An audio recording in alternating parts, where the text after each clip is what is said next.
नाफेडनं देशभरात कांद्याची 1,40,000 metric ton कांद्याची खरेदी केली असून त्यात एकट्या नाशिक जिल्ह्यातून 1 लाख अधिक मेट्रिक टन कांदा शेतकऱ्यांकडून खरेदी केल्याची माहिती नाफेडचे शाखा व्यवस्थापक आर.एम. पटनायक यांनी दिली आहे।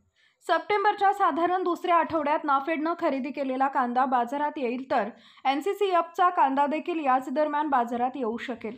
सप्टेंबरमध्ये शेतकऱ्यांनी उत्पादित केलेला व स्टॉक करून ठेवलेला कांदा देखील बाजारात येणार असल्यानं भाव आणखी गडगडतील व त्याचा फटका पुन्हा शेतकऱ्यांनाच बसण्याची भीती या निमित्तानं व्यक्त होतीये।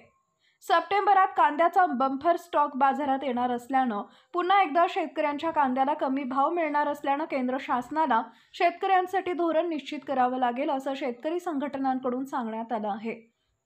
नाफेड तसेच NCCFला प्रत्येकी 1.5 लाख मेट्रिक टन कांदा खरेदीचं उद्दिष्ट देण्यात आले होते। पहिल्या 3 आठवड्यात या दोन्ही केंद्रीय संस्थांच्या कांदा खरेदी केंद्रांना प्रतिसाद मिळाला नाही। नाफेडची कांदा खरेदी बंद करावी अशी मागणी कांदा उत्पादक शेतकरी संघटनेचे अध्यक्ष भारत दिघोळे यांच्यासह शेतकऱ्यांनी करून देखील सरकारनं याची दखल न घेता कांदा खरेदी कवडीमोल भावात सुरूच ठेवली होती। शेतकऱ्यांना कमी दाम दिले गेले। आता नाफेडनं कांदा बाजारात आणल्यावर किमान ग्राहकांचं तरी भले होईल का असा प्रश्न उपस्थित केला जात आहे।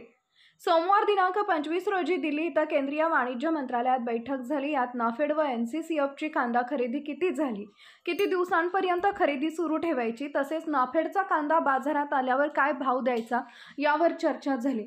त्यात सप्टेंबरच्या दुसऱ्या आठवड्यात खरेदी केलेला कांदा बाजारात विक्रीस आणण्याचं धोरण निश्चित झालंय। व्हिडिओ आवडल्यास लाईक करा, शेअर करा। अशाच प्रकारच्या कांद्यासंदर्भात नवनवीन बातम्या पाहण्यासाठी आपल्या चॅनलला आत्ताच सबस्क्राईब करा। धन्यवाद।